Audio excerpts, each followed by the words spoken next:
এতদিন আমরা শুধুমাত্র নাম্বার প্লেটের উপরে মামলা করতাম, আলটিমেটলি মামলাটা গিয়ে পড়তো মালিকের উপরে।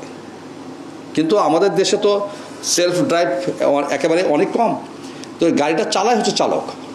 এখন এই চালকের দেখা যাচ্ছে সে ধরাছোঁয়ার বাইরে থাকে, তার কিছু হয় না। আমরা যেটা চেষ্টা করছি যে ন্যূনতম পক্ষে 50% মামলা আমরা এই নাম্বার প্লেট মালিককে না দিয়ে এখন আমরা চালককে দেবো। খুবই সুন্দর উদ্যোগ আমাদের সরকার বা প্রশাসন নিচ্ছে। এখন থেকে 50% মামলা ড্রাইভার খাবে, কিন্তু আমি বলবো না, 100% এখন ড্রাইভারের নামে মামলা দিবেন। আপনারা কোনো গাড়ির কাগজপত্র, গাড়ির কোম্পানির নামে মামলা দিবেন না, কারণ 200 টাকা বেতনের ড্রাইভার আমরা,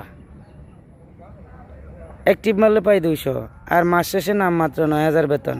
অবশ্যই আমাদেরকে 100% মামলা আপনারা দিবেন, যাতে করে আমরা কিডনি আর লিভার খুললে বেচছে আপনাকেও টিয়া শোধ করতে পারি।